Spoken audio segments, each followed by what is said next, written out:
Assalamualaikum warahmatullahi wabarakatuh. Halo anak-anak semua. Hari ini kita akan belajar tema 6, subtema 1, pembelajaran ke-1 dengan muatan IPA. Sebelum mulai belajar, kita berdoa terlebih dahulu ya. Berdoa dimulai.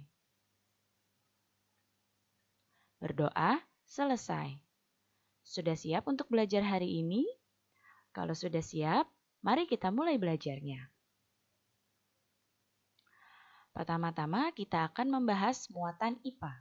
Sekarang coba kalian lihat ketiga gambar yang ada di hadapan kalian. Amati baik-baik ketiga gambar yang ada di hadapan kalian. Nah, coba setelah kalian mengamati, apakah persamaan dari ketiga gambar ini? Ya, kita bahas satu persatu. Gambar yang pertama ini adalah gambar anak laki-laki yang sedang berjemur di bawah matahari pagi. Gambar yang kedua adalah gambar ibu yang sedang menjemur pakaian. Dan gambar yang ketiga adalah gambar sedang memasak air. Nah, dari ketiga gambar ini, persamaannya adalah sama-sama menggunakan energi panas. Ya, jadi gambar yang pertama adalah anak laki-laki yang berjemur di bawah sinar matahari ini menggunakan energi panas dari sinar matahari. Begitu juga gambar yang kedua, ibu yang menjemur pakaian pun menggunakan energi panas dari matahari agar pakaiannya dapat kering. Dan gambar yang ketiga ini menggunakan energi panas dari api untuk membuat air dapat mendidih. Dalam kehidupan sehari-hari, manusia itu tidak dapat lepas dari kalor. Beragam aktivitas manusia berhubungan dengan kalor atau energi panas. Nah, sekarang apakah kamu tahu apakah itu kalor?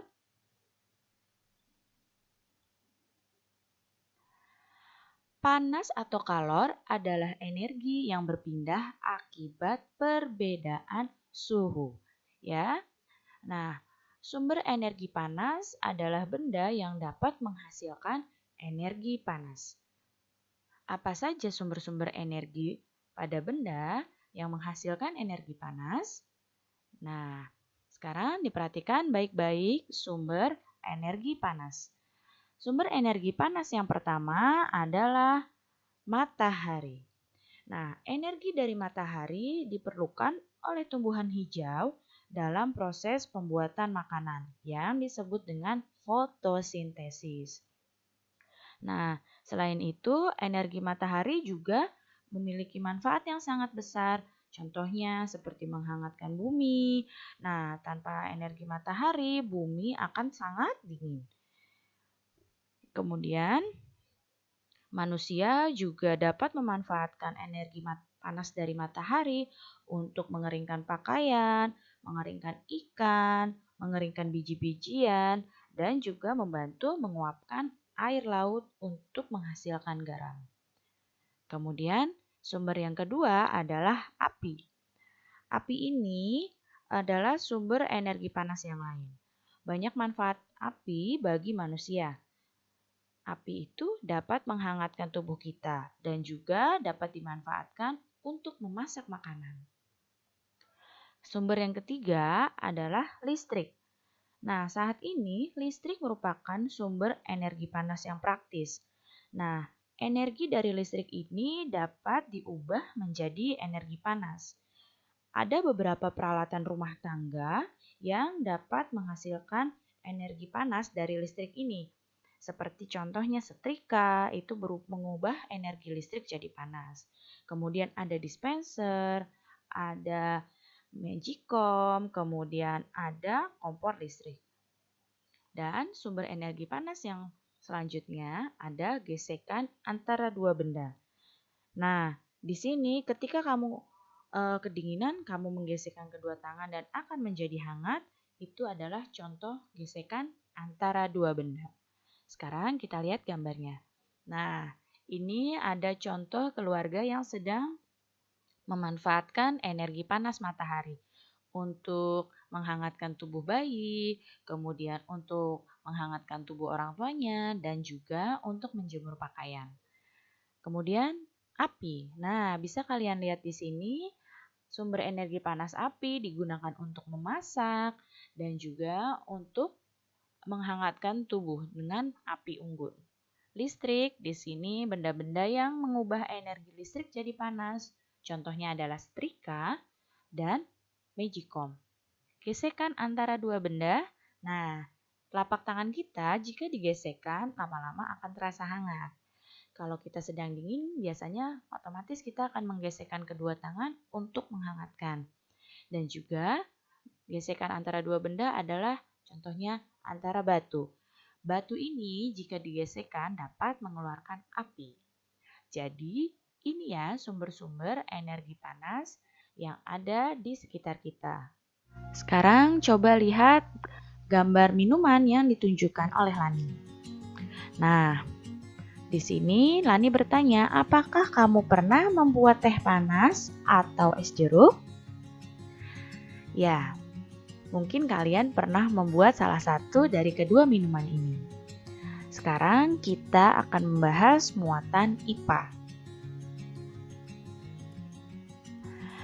Di sini, baik itu teh panas maupun es jeruk, ini dua-duanya adalah sebuah minuman, tapi minuman ini yang satu dalam keadaan panas dan yang satunya dalam keadaan dingin. Nah, di dalam kehidupan sehari-hari, kita sering ya mengukur panas dengan sentuhan telapak tangan. Biasanya kalau kita membuat teh panas, di sini kalian akan memegang gelasnya terlebih dahulu. Oh, ini gelasnya panas. Dan jika membuat es, ketika kalian pegang, oh ini gelasnya dingin. Kita biasanya menggunakan telapak tangan kita untuk mengukur panas. Nah, indera peraba kita atau kulit kita ini akan mengirimkan informasi ke otak untuk memberitahu bahwa sesuatu itu terasa panas atau terasa dingin. Nah, akan tetapi indera peraba kita itu tidak dapat digunakan untuk mengukur derajat panas suatu benda. Indera peraba kita itu hanya dapat menentukan benda tersebut panas atau benda tersebut dingin. Nah, kita tidak bisa ya indera perabanya mengukur derajat panasnya. Misalnya teh panas ini dengan derajat 30 teh panas ini panasnya adalah 50 derajat. Kita tidak bisa menentukan seperti itu. Nah, besaran yang dapat digunakan untuk menentukan panas itu disebut suhu atau temperatur. Satuan suhu yang digunakan di Indonesia adalah derajat Celcius. Alat yang digunakan untuk mengukur suhu itu disebut termometer. Pernahkah kalian melihat termometer? Nah, saat ini mungkin kalian lebih sering melihat termometer, terutama jika kalian memasuki sebuah tempat. Kalian akan diukur suhunya terlebih dahulu kan? Nah, alat pengukur suhu tersebut adalah termometer. Termometer ini pertama kali dibuat pada tahun 1592 oleh ilmuwan Italia yang bernama Galileo Galilei.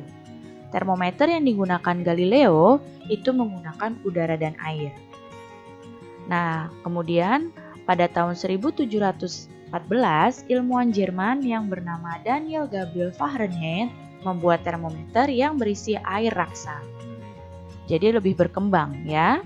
Kemudian selanjutnya pada tahun 1742, ilmuwan Swedia yang bernama Andreas Celsius menentukan termometer yang menggunakan skala ukuran 100. Jadi termometer ini terus berkembang. Nah, yang gambar pertama ini yang Ibu tunjukkan dengan panah, ini adalah termometer yang dibuat oleh Galileo. Ini contohnya seperti ini. Dan yang dibuat oleh Daniel Fahrenheit itu termometer air raksa. Ini seperti ini termometernya. Nah, kemudian disempurnakan oleh Andreas Celsius. Nah, Andreas Celsius ini menggunakan skala sampai 100. Ya, jadi titik didihnya sampai 100 derajat Celcius. Nah, apa saja jenis-jenis termometer yang ada di sekitar kita? Ada termometer air raksa. Kemudian ada termometer digital dan ada termometer inframerah. Seperti apa termometer air raksa? Nah, seperti ini ya. Dulu sebelum ada termometer digital, termometernya seperti ini, menggunakan air raksa. Kemudian berkembang menggunakan termometer digital. Nah, di sini kalau digital ditunjukkan angkanya, tapi bentuknya masih berbentuk termometer seperti ini.